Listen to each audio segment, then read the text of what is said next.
오늘 이야기 좀 도발적인 명제로 시작해 볼까 합니다.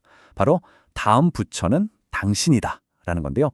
자, 이런 질문 한번 던져볼까요? 신이라는 존재가 우리가 흔히 말하는 자연과 과연 다른 걸까요? 보통 우리는 신은 뭐든 할 수 있는 절대적인 존재, 자연은 그냥 세상을 이루는 에너지, 이렇게 딱 구분해서 생각해 왔잖아요. 근데 만약에 이 둘이 사실은 하나라면, 이 깊은 질문에 대한 답을 찾으려면요. 먼저 우주와 우리, 이 둘의 관계부터 제대로 이해해야 합니다. 신, 자연, 그리고 우리, 이 세 가지가 어떻게 연결되어 있는지 한번 파헤쳐 보겠습니다. 보통 우리가 대자연의 힘 하면 뭘 떠올리죠? 하늘의 기운, 천기, 그리고 땅의 기운, 지기. 딱 이 정도잖아요. 근데 진짜 놀라운 건 말이죠. 여기에 바로 우리, 인간의 기운, 인기가 더해져야 비로소 이 대자연의 힘이 완성된다는 겁니다. 이 삼위일체 개념은 우리가 그냥 자연 속에 빌붙어 사는 존재가 아니라 자연 그 자체를 이루는 아주 핵심적인 일부라는 걸 보여주는 거죠. 좋아요. 그럼 우주적인 힘의 일부인 우리는 대체 어떤 법칙 속에서 살아가고 있을까요? 그게 바로 차원의 순환이라는 개념입니다. 이 거대한 여정을 이해해야만 우리가 어디서 와서 어디로 가는지 그 그림이 보이기 시작합니다. 우리의 존재는요, 사실 두 가지 상태를 계속 오간다고 볼 수 있어요. 하나는 이렇게 육신을 입고, 뭐랄까, 좀 혹독한 시련을 겪는 3차원의 삶.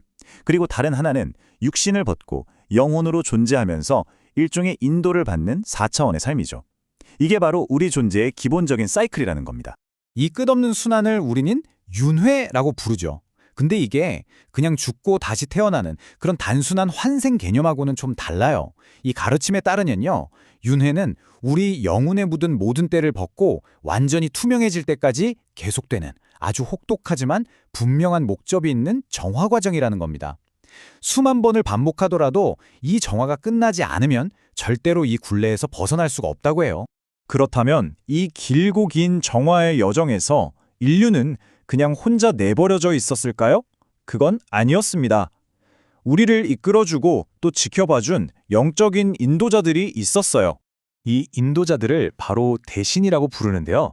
이들은 4차원에 존재하는 영혼들인데 우리가 길을 잃지 않도록 계속해서 이끌어주는 그런 수호자 같은 역할을 해왔다는 거죠. 시대에 따라서 필요한 역할을 하면서 우리를 보살펴 온 겁니다. 이건 마치 부모가 아이를 키우는 거랑 똑같아요. 우리가 영적으로 아직 어리고 스스로 뭘 어떻게 해야 할지 모를 때 이 대신들이 나타나서 여러 방향으로 우리를 이끌어줬다는 겁니다. 그러니까 이들의 인도는 우리가 성장하기 위해 꼭 필요했던 필수 과정이었던 셈이죠. 하지만 이 인도의 시대가 영원히 계속되지는 않았습니다.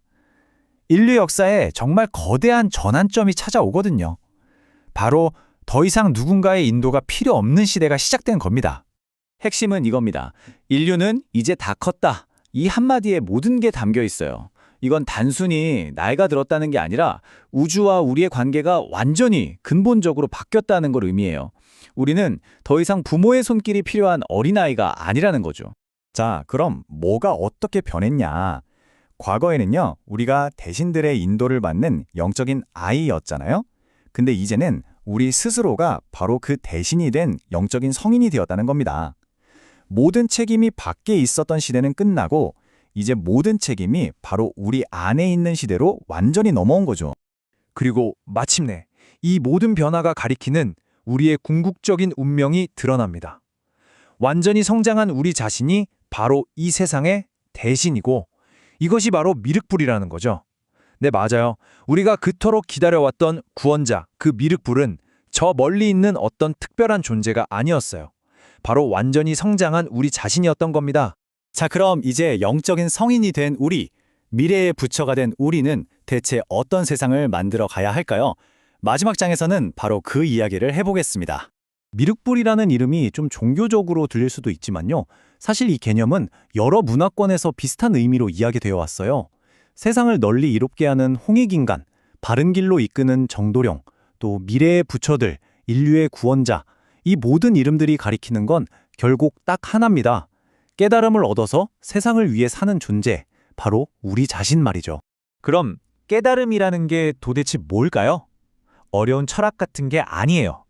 정말 간단하고 명확합니다. 내 욕심, 내 이익을 위해 살던 삶에서 벗어나서 나 자신을 불태워서 남을, 세상을 이롭게 하는 삶을 살기로 결심하는 바로 그 순간, 그게 바로 깨달음이라는 겁니다. 이 말이 핵심을 꿰뚫죠. 부처가 된다는 게 어떤 신비한 경지에 오르는 게 아니라 바로 타인을 위해 봉사하는 그 행동 자체가 바로 부처의 삶이라는 걸 강조하는 겁니다. 자기 몸을 태워서 세상을 밝히는 사람, 바로 그 사람이 살아있는 부처라는 거죠. 자, 그럼 이 새로운 시대를 열기 위해 우린 뭘 해야 할까요? 여기 구체적인 행동 지침이 있습니다. 첫째, 삶의 목적을 나에서 세상으로 바꾸세요. 둘째, 먹고 사는 문제에 대한 걱정은 일단 내려놓으세요. 셋째, 모두를 이롭게 할 수 있는 나만의 일을 찾아서 헌신하는 겁니다. 신기하게도요, 그렇게 세상에 기여하기 시작하면 세상이 거꾸로 당신을 먹이고 입히고 돌보기 시작할 거라는 거죠. 이게 바로 우리가 만들어갈 미륵불의 세상인 겁니다. 뭔가를 계속 소비하는 게 아니라 세상에 기여하는 게 삶의 중심이 되는 사회, 모두가 걱정 없이 자기 역할을 하면서 즐겁게 살아가는 그런 세상. 바로 여기가 우리가 도달해야 할 목표 지점인 거죠. 결국 이 모든 이야기는 단 하나의 질문으로 돌아옵니다. 이건 그냥 듣고 흘리는 정보가 아니라 바로 당신에게, 지금 이 순간을 살고 있는 우리 각자에게 던져지는 질문이에요. 당신은 남을 위해 살 준비가 되셨습니까? 다음 부처가 될 준비가 되셨나요?